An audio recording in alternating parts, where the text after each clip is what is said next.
गंगूबाई काठियावाडीची गोष्ट. गंगाची गंगूबाई कशी झाली? मुंबईच्या वेश्यावरती गंगूबाई काठियावाडी या महिलेने काही काळ अक्षरशः राज्य केले होते.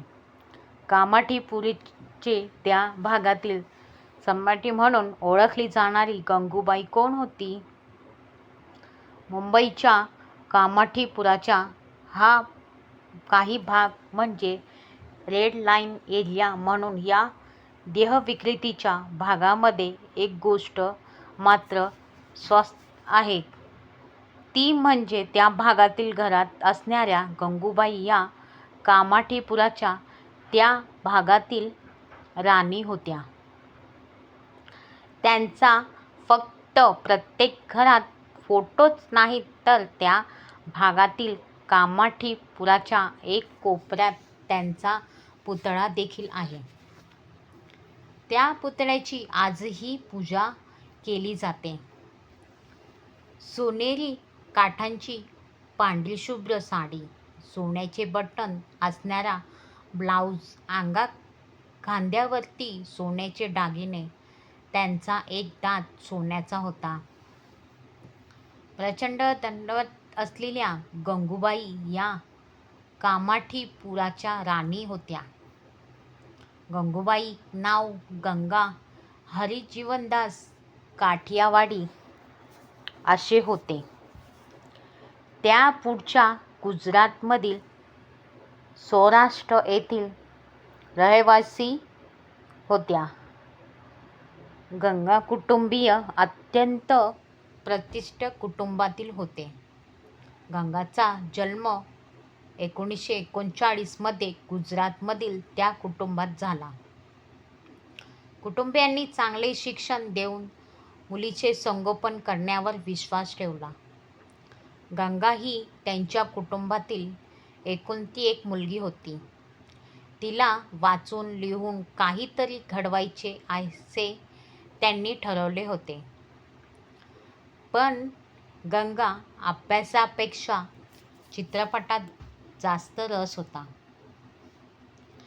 ती नेहमीच हिरोईन बनण्याचे स्वप्न पाहत असे आणि मुंबईला जाण्याचे तिला आकर्षण वाटत होते. गंगाच्या वडिलांकडे एक अकाउंटंट काम करत असे. त्याचे नाव रामनिक होते.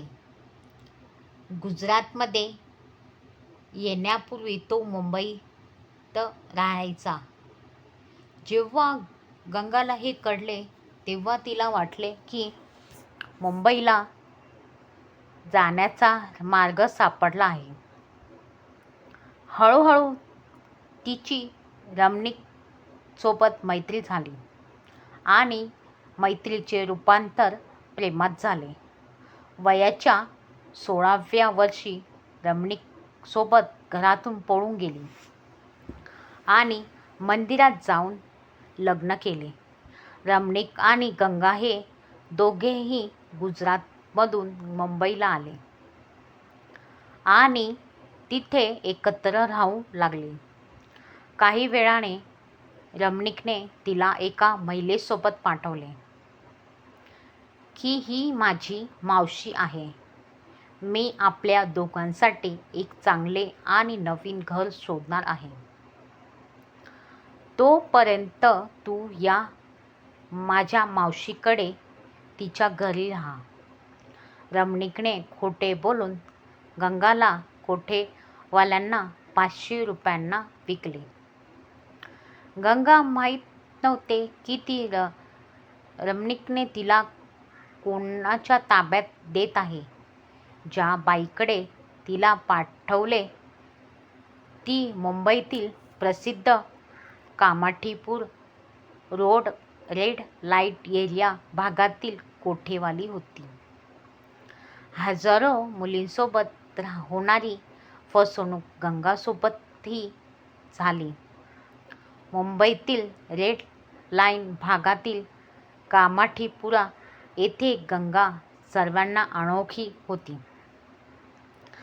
तिच्यासोबत असं काही होईल याचा तिने विचारही केला नव्हता. तेव्हा प्रतिष्ठित घराण्यातून आलेल्या गंगाने आपल्या परतीचे दोर कापून टाकले. गंगाची गंगूबाई झाल्या या वेश्या व्यवसायाचे काम करू लागली. मुंबईमध्ये त्या काळात पठाण गँगची दहशत होती. त्या गँगचा दहशतवाद होता करीम लाला.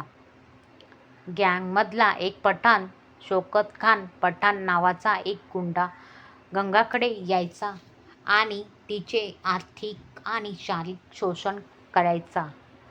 तो जबरदस्ती अत्याचार करायचा. पठाणाची दहशत असल्यामुळे पठाणाविरुद्ध कोण जाणार?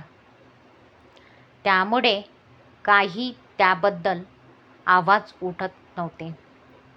एक दिवस त्या पठाणाच्या अत्याचारामुळे गंगाला 10 दिवस हॉस्पिटलमध्ये ॲडमिट करावं लागलं. हॉस्पिटलमधून बाहेर पडल्यावर गंगूबाईने एक दिवस त्याची माहिती काढून अंडरवर्ल्ड डॉन अब्दुल करीम खान उर्फ करीम लालाकडे गेली आणि शौकत खानची तक्रार केली. तिने लालाला सांगितले, तुमच्या तोडीतील एक पठाण माझ्यावर अत्याचार करतो. त्याला संपवा. मी आयुष्यभर तुमची राखेल बनून राहील. लाला डॉन असला तरी चांगला माणूस होता.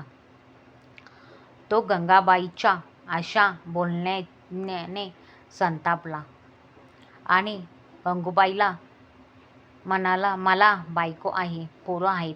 आत्तापर्यंत सर्व रानटी माणसं बघितले गेले. गंगूबाई लालावरती प्रभावित झाली आणि तिने त्याला भाऊ म्हणाला. यामुळे गृहिणीवरून गंगूबाईने त्यांना राखी बांधली. तेव्हा लालाने तिला शब्द दिला की आजपासून तुझ्यावर कोणीही अत्याचार करणार नाही. तू करीम लालाची बहीण आहेस. पुढच्या वेळेस जेव्हा तो पठाण गंगूवरती अत्याचार करण्यासाठी आला तेव्हा ठरवल्याप्रमाणे करीम लाला पठाण आल्याचा निरोप पोचलाच. लाला लगेच 2-4 पठाणांना घेऊन गंगाच्या खोलीवरती गेला. त्यानंतर शौकत खानला करीम लालाने चांगला चोप दिला आणि चांगली समज दिली. तेव्हापासून करीम लालाची मानलेली बहीण म्हणून गंगूबाईचा मार्केटमध्ये दरार वाढला. कामाठीपुरातील बायका गंगूबाईकडे आपल्या समस्या घेऊन येऊ लागल्या. गंगाबाई त्या समस्या दूर करू लागल्या. एक दिवस गंगूबाईने आझाद मैदानावरती भाषण केले. एका मोठ्या सभेत त्यांनी घरवाली बायकांच्या समस्या मांडण्यासाठी बोलवले होते. त्या सभेत गंगूबाई म्हणाली, मी एक घरवाली आहे, पण मी घर तोडत नाही. तुमच्यापैकी अनेकांना असे वाटते की वेश्या म्हणजे स्त्रीजातीला कलंक आहे. पण आम्हा वेश्यामुळे हजारो स्त्रियांचे पवित्र अबाधित राहत हे विसरू नका. लोक त्यांच्याकडे आता आदराने पाहू लागले. त्यामुळे त्यांच्या आयुष्याला कलाटणी मिळाली. हा काळ 1960च्या दशकाचा होता. याच काळात Kamathipura Saint Anthony Girls High School ही मुलींची शाळा उभी राहिली. त्यामुळे तेथील कुंटलखानाने हटवण्याचा आदेश निघाला. गंगूबाई यांनी याला प्रखर विरोध केला. तसेच म्हणणे तत्कालीन पंतप्रधान जवाहरलाल नेहरू यांच्या पुढे प्रभावीपणे मांडले. पंडित नेहरूंचा गंगूबाई सोबतचा भेटीचा किस्सा असा की जेव्हा त्यांनी वस्ती न हलवण्याची प्रभावी भूमिका मांडली तेव्हा पंडित नेहरू म्हणाले की तू खूप हुशार आहेस, तुला चांगली नोकरी किंवा चांगला नवरा मिळाला असता. असे असतानाही तू या व्यवसायात काय करतेस, यातून बाहेर पड, लग्न कर. तेव्हा गंगूबाईने सर्व ऐकून घेतले आणि त्यानंतर त्या नेहरूंना म्हणाल्या, तुम्ही मला मिसेस नेहरू बनवायला तयार असाल तर मी हा धंदा सोडायला तयार आहे. ते शब्द ऐकून पंडित नेहरू चिडले आणि निघून जाऊ लागले. तेव्हा त्यांनी नेहरूंना थांबवले आणि म्हणाल्या, मला तुम्हाला हेच दाखवून द्यायचे होते की उपदेश करणं सोपे आहे, पण ते आचरणात आणणं मात्र खूप कठीण आहे. यामुळे तेथील कटुलखाने हलवले गेलेले नाही. या काळात गंगूबाई अनाथ मुले आणि वेश्या व्यवसायातील महिलांच्या विविध समस्यांसाठी काम करत असत. चित्रपटात काम करण्याच्या वेळापायी पळून आलेल्या आणि मार्गाला फसणाऱ्या अनेक तरुण युवतींना गंगूबाई यांनी समुपदेश करून परत आपापल्या घरी पाठवले. गंगूबाईने ज्या स्त्रीला जिथे राहणे, काम करणे योग्य वाटत नाही अशा एकही स्त्रीला जबरदस्तीने तिथे ठेवले नाही. अनेक स्त्रियांना संसार पुन्हा सुरू करण्यात व त्यांचे पुनर्वसन करण्यात पुढाकार घेतला होता. गंगूबाईने सेक्स वर्कर साठी खूप काम केले जेणेकरून त्यांचे राहणीमान चांगले व्हावे. गंगूबाईला वेश्या व्यवसायात गुंतलेल्या स्त्रिया आणि अनाथ मुलांसाठी देवी मानले जाते असे त्यांनी देहविक्री करणाऱ्या महिलांच्या हक्कासाठी संघर्ष केला. संपूर्ण आयुष्य गंगूबाईने कामाठपुरातील त्या भागातील लोकांसाठी काम केले. या कारणामुळे गंगूबाईला यांना सर्वजण आदराने गंगामा असे म्हणत. यावरून एक कळते की गंगूबाई ही मोठ्या जिद्दीची बाई होती, जिचे जगणे आणि तिच्या काळ तिने आलेल्या परिस्थितीवर मात करून जगाला.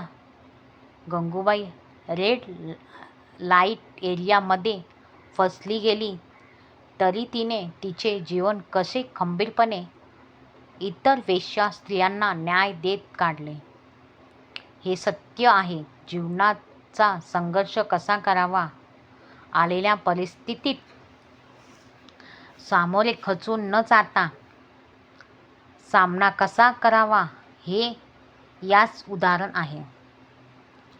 त्यांच्या जीवनावरती एक पुस्तकही लिहिले गेले आहे जे हुसेन झेडिक लिहिलेले आहे. माफिया ऑफ मुंबईचे तसेच मूव्ही देखील बनवलेल्या आहेत. गंगूबाई काठियावाडी ही माहिती देण्याचा उद्देश इतका आहे की एक स्त्री ने जे ठरवले तर ते काही करू शकते. गंगा विचित्र परिस्थितीमध्ये अडकली पण तिने परिस्थितीशी हरून न जाता त्यातूनही मार्ग काढून समाजासाठी कार्य केले. समाजातील त्या स्त्रियांसाठी कार्य केले ज्यांना समाज उपेक्षित समजतो. खरी माहितीची गरज त्यांनाच असते, ज्यांना कोणी मदतीचा हात लवकर जवळ करत नाही. या समाजातील स्त्रियाही काहींना काही कारणामुळे त्या परिस्थितीमध्ये अडकल्या आहेत. पण निदान त्यांच्या पुढच्या पिढीला तरी उज्ज्वल भविष्य देता येईल, त्यासाठी झटणं हे खूप मोठं समाजकार्य आहे. स्वतःसाठी तर सगळे जगतात, पण जो दुसऱ्यासाठी, दीनदुबळ्यासाठी जगाला, तोच आपले खरं जीवन जगला. ही सर्व माहिती प्रसार माध्यमांमधून देण्यात आली आहे. त्यात काही चुका झाल्या असतील तर क्षमा करा. अशी ही गंगूबाईची कथा